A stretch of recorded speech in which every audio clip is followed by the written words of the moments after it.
Rabbit holes. Este é um termo que eu falo bastante aqui no canal, já que é algo que pode facilmente explicar a maioria dos conteúdos que eu faço aqui. Mas eu acho que eu nunca expliquei o que de fato são rabbit holes. Este termo se refere a algumas coisas estranhas que existem na internet que quanto mais você pesquisa sobre elas, mais coisas bizarras e estranhas aparecem. Sendo que muitos temas que podem ser rotulados como rabbit holes, parece que o conteúdo relacionado a esse tema nunca tem fim, além de serem temas extremamente difíceis de se entenderem por completo. E sabendo disso, no vídeo de hoje eu gostaria de mostrar a vocês alguns rabbit holes estranhos escondidos na internet.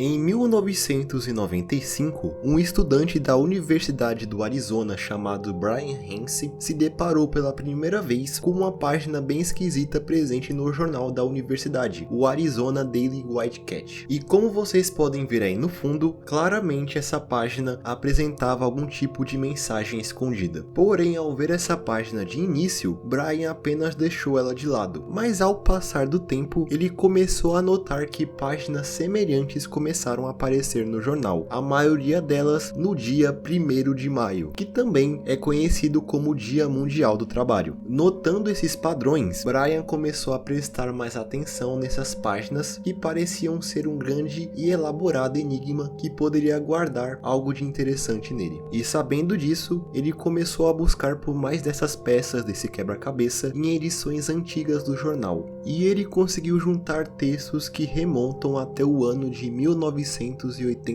ano em que o arquivo do jornal começou. Então existem teorias de que há páginas que foram perdidas pelo tempo, sendo que aparentemente o jornal opera desde o ano de 1899. E como também Brian tinha habilidades com computação, ele decidiu criar um site para divulgar esse mistério. Site esse que cunhou o nome o qual o mistério ficaria conhecido, sendo o nome Mayday Mystery, traduzido como Mistério de 1º de maio, fazendo uma referência ao dia em que essas mensagens apareciam no jornal. No site feito por Brian, é possível acessar todas as imagens recuperadas e também ler discussões da comunidade que tentam decifrar cada uma delas. E o que chama a atenção nesses enigmas, além da sua autocomplexidade, é o constante uso de línguas estrangeiras, sendo que até hoje já foi usado mais de 14 línguas diferentes, e a frequente referência a 4 figuras históricas, sendo o Martim Lutero, o João Calvino, o Oliver Cromwell e o Gustavus Adolphus, além de equações matemáticas e coordenadas geográficas. E também, pelo menos a partir da segunda parte que temos disponível, existe um rosto desenhado que se repete em várias páginas do enigma, a qual indiretamente virou a representação visual do mistério, sendo apenas chamado de Smiley Guy. E ao longo dos anos foram levantadas várias teorias sobre o que essas mensagens querem dizer, como uma celebração do movimento reformista e até mensagens de alguma organização secreta que passava instruções aos seus seguidores. Mas apesar disso, é certo que existe algum propósito por trás de todos esses enigmas, já que não é nada barato comprar uma página inteira nesse jornal. Então o fato de que existe alguém ou algum tipo de grupo financiando isso significa que essas mensagens encriptadas servem a algum propósito ainda desconhecido. Alguns teorizam o fato de existir referências a figuras como Martim Lutero e João Calvino como um indício dos textos terem propósitos religiosos. Já alguns pensam que, na verdade, todo esse mistério tem uma motivação política. Afinal, o feriado de 1º de maio é bastante ligado com movimentos socialistas. E também, o primeiro texto que nós temos desse mistério apresenta caracteres em chinês, que podem ser traduzidos como algo semelhante a vida longa ao líder Mao, sendo Mao uma clara referência ao ex-líder da República Popular da China, Mao Tse-tung. E como dito antes, quase todos os textos são publicados em 1º de maio, porém existem alguns que aparecem em edições lançadas em dias diferentes. Isso acontece porque o jornal em questão não possui edições de final de semana, então parece que quando o dia 1º de maio caía em um final de semana, a organização por trás desse mistério publicava novas páginas do enigma em dias próximos a 1º de maio, porém existem publicações em dias aleatórios do ano, mas parece que essas publicações só são adendos às publicações principais que aparecem no jornal em 1º de maio, sendo que até mesmo esse ano, em 2022, foram publicados alguns textos do mistério. E sabendo de tudo isso, parece óbvio que o Mayday Mystery não é um trabalho de uma pessoa só. Tudo aparenta que exista uma organização por trás disso. E em alguns textos, inclusive, essa organização se autorrefere apenas como o orfanato. E com isso, o criador do site também conseguiu chegar ao nome que teoricamente estaria ligado a esse tal de orfanato, sendo um advogado chamado Robert Truman Hungerford. Brian também descobriu que esse homem seria uma espécie de intermediário entre a organização e o jornal, sendo ele quem publicava os enigmas. Porém, ao contatá-lo diretamente, parece que ele se recusa a dar mais informações sobre o orfanato. E por incrível que pareça, a organização já contatou Brian diretamente, sendo seu primeiro contato ocorrido em 1999 através de um e-mail enviado a ele. Nesse contato inicial, o orfanato afirma que tudo isso não é uma espécie de jogo e que eles não têm uma causa em específico, além de dizer que eles estavam acompanhando atentamente o progresso da investigação, sendo que eles deram algumas dicas para resolver certas partes desse quebra-cabeça, como tentar resolver as páginas indo das bordas até o centro da imagem. Posteriormente, Brian afirmou ter mantido um contato regular com a organização, que parece até ter enviado dinheiro para manter o site de pé, além de outros objetos que eram enviados até a sua casa. E é basicamente assim que este mistério se encontra hoje em dia. Ainda não se sabe o real propósito dessas publicações. E mesmo que a organização diga diretamente para Brian que eles estão no caminho certo para desvendar esse enigma, aparentemente o que todos esses textos querem dizer ainda é um completo mistério.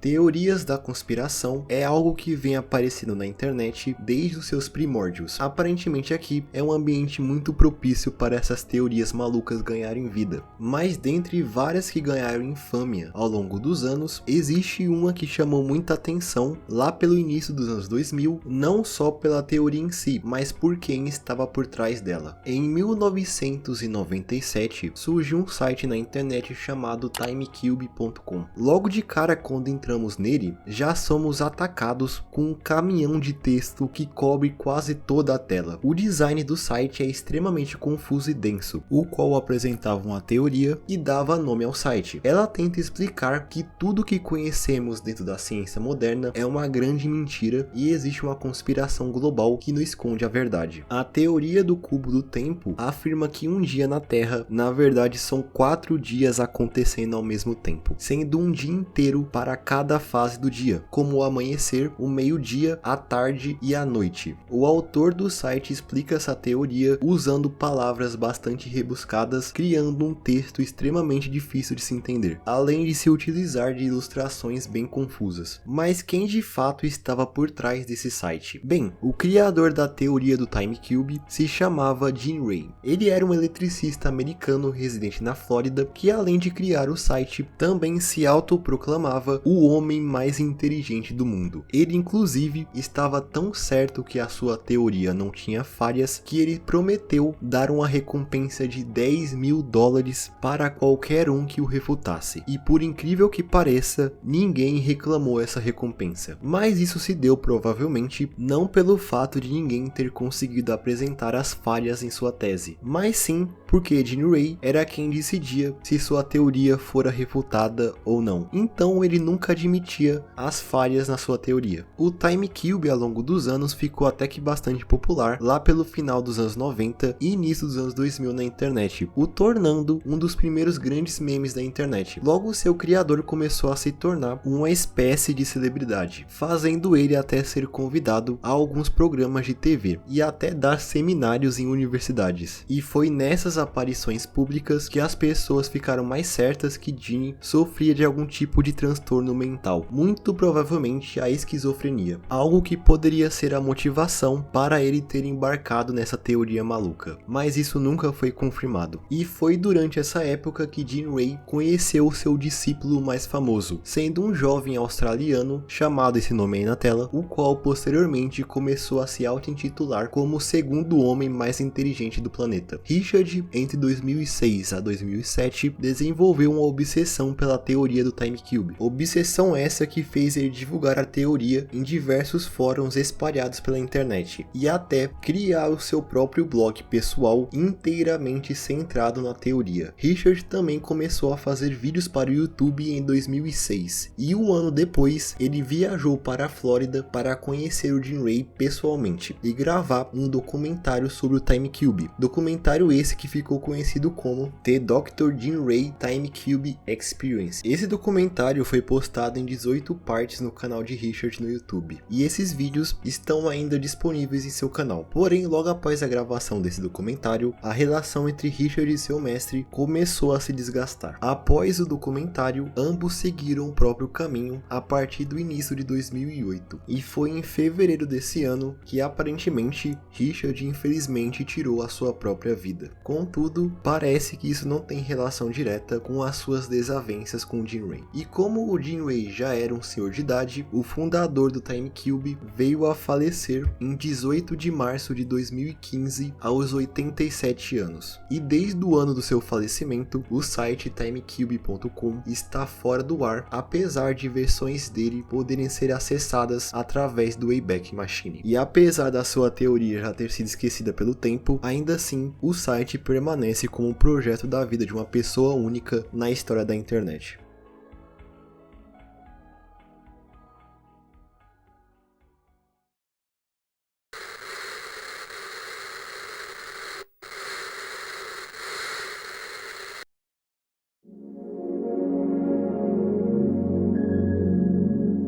Existiu uma personalidade na internet que estranhamente compartilha vários traços semelhantes ao criador do Time Cube, mas desta vez, ao invés de criar uma teoria da conspiração extremamente complexa e confusa, essa figura decidiu fazer algo um pouquinho diferente, sendo criar sozinho um sistema operacional inteiro. E o mais bizarro disso tudo é que ele fez todo esse trabalho a mando de Deus. Terry A. Davis foi um programador americano que era considerado por muitos um gênio na sua área, sendo que algumas pessoas que o acompanhavam o chamavam de uma lenda da programação. Ele iniciou na área ainda na adolescência, aprendendo programação através de um Commodore 64. Ele se formou em engenharia elétrica na Universidade do Arizona e começou a trabalhar na área. E depois de alguns anos trabalhando, ele começou a sofrer de surtos psicóticos a partir do ano de 1996, onde ele experimentou delírios relacionados a teorias da conspiração, como estar sendo perseguido pelo FBI. Surtos esses que posteriormente o diagnosticou com esquizofrenia, o impossibilitando de trabalhar. E foi a partir disso que em 2004 Terry começou a trabalhar no seu projeto de vida, um sistema operacional que ficou conhecido como Temple OS. Esse projeto, segundo o próprio, foi desenvolvido inteiramente para Deus, servindo como um templo para sua adoração, porém no mundo virtual. E como vocês devem teorizar, desenvolver um sistema operacional do zero não é uma tarefa nada simples. Não é à toa que no desenvolvimento de um sistema operacional há uma grande grande equipe de profissionais trabalhando no projeto. Porém, Terry fez tudo sozinho, o que fez ele trabalhar nesse sistema operacional por mais de 12 anos, o que fez algumas pessoas que o acompanhavam compararem o seu trabalho a um homem construindo um arranha-céu sozinho. Contudo, fora do seu grande projeto, a vida de Terry era bastante conturbada. Ele era bastante conhecido também por declarações racistas e homofóbicas. Esse comportamento, inclusive, fez ele ser banido de vários fóruns, como o Reddit, por exemplo. Ele lançou o TempleOS em 2013 e recebeu diversas críticas favoráveis, apesar do seu comportamento questionável. Ele continuou ativo na internet, fazendo diversos vlogs, onde ele se autoproclamava como o maior programador de todos os tempos. Porém, em 2018, Terry passou a viver como morador de rua e até passou um período na cadeia. E ainda esse ano, Terry veio a falecer após ter sido atropelado por um trem depois de vagar pelas trilhas do trem na cidade onde residia, no estado de Oregon. Até hoje não se sabe se o motivo da sua morte foi acidental ou se ele realmente queria encerrar a sua vida. E no fim, o seu legado se depositou inteiramente no seu grande projeto de vida, que até hoje intriga muitas pessoas na internet pela sua bizarrice e complexidade.